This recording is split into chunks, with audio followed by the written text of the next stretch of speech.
Miss Marvel show के second episode को मैंने फाइनली देख लिया है। जो एपिसोड फर्स्ट एपिसोड के कंपैरिजन में कैसा था, इस एपिसोड में हमें क्या क्या अमेजिंग सीक्वेंसेस देखने को मिले हैं, इस शो की स्टोरी किस पेस में चल रही है एंड इस एपिसोड में हमें क्या खास देखने को मिला है, इस वीडियो में मेनली मैं यही सब एक्सप्लेन करने वाला हूँ। So hello guys, this is Sarfaraz, आप देख रहे हैं सुपर हीरो मल्टीवर्स एंड आज मैं बात करने वाला हूँ MCU के मिस मार्वल शो के सेकेंड एपिसोड के बारे में। So without wasting any minute, second और मिली सेकेंड, चलिए खोलता हूँ मैं अपने इन्फॉर्मेशन का पिटारा।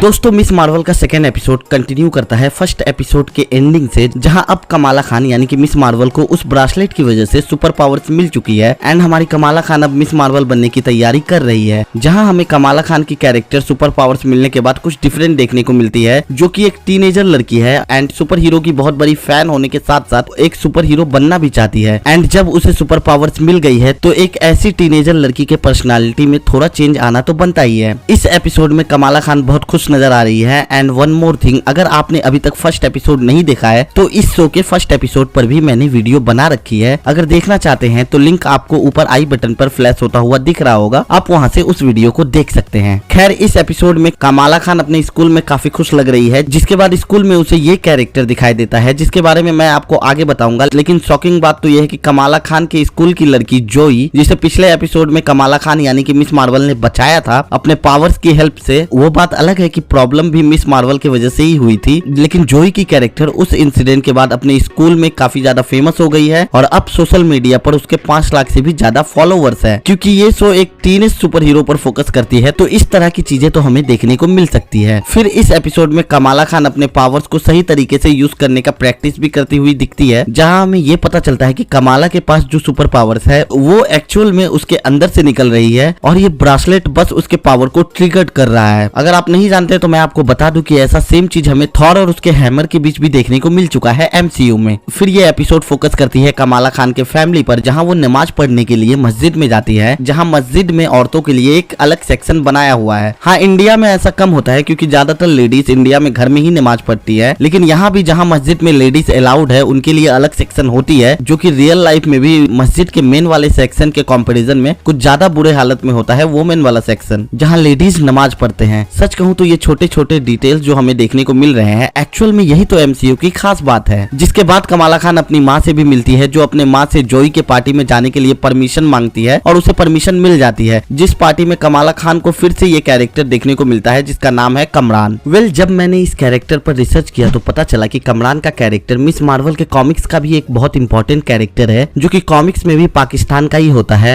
एंड कॉमिक्स में भी उसका कमाला के साथ एक रोमांटिक एंगल दिखाया गया है, जहाँ कमाला खान को कमरान 5 साल की उम्र से ही पहचानता है, जिसे कॉमिक्स में बिल्कुल कमाला खान की तरह ही सुपर पावर्स मिली थी, जहां एक गैस के कांटेक्ट में आने से उसकी इनह्यूमन एबिलिटी एक्टिव हो जाती है, जिसके बाद तो उसकी पूरी बॉडी एक तरह के एनर्जी जैसी हो जाती है, जिसे वो अपने ओपोनेंट पर यूज करके ब्लास्ट भी कर सकता है। लेकिन लेटर ये कैरेक्टर एक नेगेटिव कैरेक्टर हो जाता है कॉमिक्स में, लेकिन इस शो में इस कैरेक्टर को एक डिफरेंट अप्रोच दिया गया है। बट मुझे लगता है कि कमरान का कैरेक्टर इस शो में भी नेगेटिव सेट्स में देखने को मिल सकता है। जिसके बाद एपिसोड में हमें इन दोनों के बीच एक अच्छी खासी बॉन्डिंग भी होते हुए दिखती है, जहाँ सबसे अच्छी बात मुझे ये लगी कि इस एपिसोड में हमें बॉलीवुड का रिफरेंस भी सुनने को मिलता है, जैसे शाहरुख खान का रिफरेंस और उसके फिल्में जैसे DDLJ और बाजीगर मूवी का रिफरेंस भी हमें सुनने को मिलता है। इससे अच्छी बात हम इंडियन फैंस के लिए क्या होगा कि हमारे इंडिया के एक्टर्स और उनके फिल्मों का रिफरेंस हमें MCU के शो में देखने को मिल रहा है, जिससे हम ये कह सकते हैं कि अब वो दिन दूर नहीं है कि जब MCU में भी इंडियन सुपर हीरो भी देखने को मिलने वाले हैं। खैर, इस एपिसोड में आगे हमें कमाला खान के फैमिली के बारे में पता चलता है कि कमाला खान की जो माँ है एक्चुअल में वो इंडिया की थी, बट पार्टीशन के वक्त उसके फैमिली को यहाँ आना पड़ा था। जहाँ कमाला खान की नानी जब बच्ची थी तो उसी पार्टीशन के वक्त कमाला खान की पर नानी आयशा का कैरेक्टर गायब हो गई थी। पर मैं अपनी राय दूं तो मुझे लगता है कि कमाला खान की जो पर नानी आयशा है वो एक मिस्टीरियस कैरेक्टर है, जिसका कनेक्शन जरूर मिस मार्वल के इस ब्रासलेट या बैंगल के साथ हो सकता है, जिसके वजह से ही कमाला खान को सुपर पावर्स मिली है। और जिस तरह से उसके फैमिली और रिलेटिव ने उसके पर नानी के बारे में अफवाह फैला रखी है, जहाँ लोग कहते हैं कि वो मनहूस थी और बहुत बहुत उल्टे सुल्टे काम किया करती थी, बट मुझे ऐसा नहीं लगता है। मुझे जैसा लगता है कि ये माजरा ही कुछ और है, जो कि हमें मिस मार्वल शो के आगे के एपिसोड में जानने को मिल ही जाएगा। खैर स्टोरी आगे बढ़ती है, जहां हमें देखने को मिलता है कि उसकी अच्छी खासी बॉन्डिंग कमरान के कैरेक्टर के साथ भी बन जाती है, जहां मुझे लगता है कि हो सकता है कि कॉमिक्स की तरह इन दोनों में भी एक लव का एंगल डाला जाएगा, बट मुझे लगता है कि ये बंदा कमाला के पीछे किसी दूसरे वजह से पड़ा हुआ है। जिसके बाद हमें डैमेज कंट्रोल वाले लोग देखने को मिलते हैं, जिसे हमने इस शो के फर्स्ट एपिसोड के पोस्ट क्रेडिट में भी देखा था, जो उसी लड़की जोई से पूछताछ कर रहे हैं उस नई सुपर हीरो के बारे में जिसने उसकी जान बचाई थी, बट जोई से उन्हें कुछ खास तो पता चलता नहीं है। फिर कमाला खान, उसकी फैमिली और उसके कम्युनिटी के कुछ लोग छोटी ईद भी सेलिब्रेट करते हुए नजर आते हैं, लेकिन स्टोरी में ट्विस्ट तब आती है जब उसी रात कमाला खान एक बच्चे को बचाती है, जिसके बाद वही डैमेज कंट्रोल वाले अपने फोर्स के साथ कमाला खान का पीछा करने लगते हैं। और पता नहीं इस सीन को देखने के बाद मेरे मन में ये आया कि भाई इतना सब कुछ हो रहा है तो एमसीयू के दूसरे सुपर हीरोज कहाँ हैं, और इतना कुछ होने के बाद भी वो क्यों नहीं अपीयर हो रहे हैं। खैर आगे बढ़ते हैं, जिसके बाद डैमेज कंट्रोल वाले कमाला खान के पीछे पड़ जाते हैं उसे पकड़ने के लिए। मुझे जैसा लगता है कि इन लोगों को कुछ गलतफहमी हुई है, ये लोग कमाला खान को एक थ्रेट या कुछ और ही समझ रहे हैं, जो लोग अब हाथ धोकर कमाला के पीछे पड़ गए हैं। बट कमाला किसी तरह से बच जाती है, जहां कमरान का कैरेक्टर उसे अपने गाड़ी में ले जाता हुआ दिखता है। मैंने आपको पहले ही कहा था ना कि इस बंदे पर मुझे पहले से ही शक है, जहां भी प्रॉब्लम होती है ये बंदा वहां पहुंच जाता है। बट तब जाके हमें पता चलता है कि एक्चुअल में ये सब कुछ कमरान नहीं बल्कि उसकी परनानी कर रही है, जिस कैरेक्टर का एक क्लियर लुक हमें इस गाड़ी वाले सीन में देखने को मिलता है, जिससे हमें ये समझ में आता है कि कमरान का कैरेक्टर उसके नानी के लिए ही काम कर रहा है। बट सोचने की बात यह है कि आखिर उसकी परनानी ये सब कुछ क्यों कर रही है, और ये दिखने में अपनी बेटी यानी कि कमाला खान के नानी से भी यंग कैसे दिख रही है। मुझे इस सवाल का जवाब यही लगता है कि ये कैरेक्टर इस एज में ऐसी अपने सुपर पावर्स की वजह से दिख रही होगी, जो हमें और आपको अगले एपिसोड में जानने को मिलेगा। एंड फाइनली ये एपिसोड यहीं पर एंड होती है। मुझे ये एपिसोड ठीक ठाक ही लगा, क्योंकि ये एपिसोड अपने प्रीवियस एपिसोड को बस कंटिन्यू करती है। इसके अलावा इस एपिसोड में कुछ खास स्टोरी तो नहीं बताई गई है। मुझे इस एपिसोड का पेस थोड़ा सा स्लो लगा। इसके अलावा शो में सुनाए गए background track, oh my god it's too good, जिसमें हमें बॉलीवुड फ्लेवर भी देखने को मिलता है। यहाँ तक कि इस शो के क्रेडिट्स में भी एक हिंदी गाना दिया गया है, जो डिटेल और जो सॉन्ग मुझे सच में काफी ज्यादा बढ़िया लगा। इस एपिसोड का टोन भी वही नॉर्मल ब्राइट ही था, जो कि हल्के फुल्के ह्यूमर के साथ इस एपिसोड में अच्छा लग रहा था। एपिसोड का स्क्रीन प्ले भी अच्छा था, बट जो चीज इस एपिसोड में मुझे अच्छी नहीं लगी वो थी इस एपिसोड का पेस, जो कि हिसाब से कुछ ज्यादा ही स्लो लगा, जिस कारण ये एपिसोड एंड के कुछ सीक्वेंस के अलावा कुछ अच्छा नहीं लगा। लेकिन हाँ, वो बॉलीवुड की डिटेल्स, मस्जिद वाला सीक्वेंस मुझे बहुत ज्यादा अच्छा लगा, क्योंकि ये सब देखकर एक देसी फील तो आ रही थी। मुझे ऐसा लगता है कि ये सब करके मेकर्स हमें कुछ अलग दिखाना चाहते हैं एमसीयू के यूनिवर्स में। लेकिन इस एपिसोड में कुछ खास नहीं होने के बाद भी मैं इस शो के एपिसोड 3 के लिए बहुत ज्यादा एक्साइटेड हो गया हूँ। पता नहीं क्यों ये शो एक अलग वाइब दे रही है। ओवरऑल मुझे ये एपिसोड ना ज्यादा अच्छा लगा है और ना ही ज्यादा बुरा। मेरे मन में एक मिक्स्ड फीलिंग है इस एपिसोड को लेकर। वैसे मैं यहाँ इस चैनल पर इस शो के आने वाले सारे एपिसोड पर वीडियो बनाऊंगा ही, तो अगर देखना चाहते हैं तो चैनल को सब्सक्राइब करके बेल आइकन पर ऑल पे क्लिक कर दें, जिससे कि मेरी हर न्यू वीडियो की नोटिफिकेशन आपको मिल जाएगी। सो दोस्तों, यहीं पर मैं अपने इन्फॉर्मेशन के पिटारे को बंद करता हूँ। I hope you enjoy it, take care, stay safe. फिर मिलेंगे मल्टीवर्स में। थैंक्स।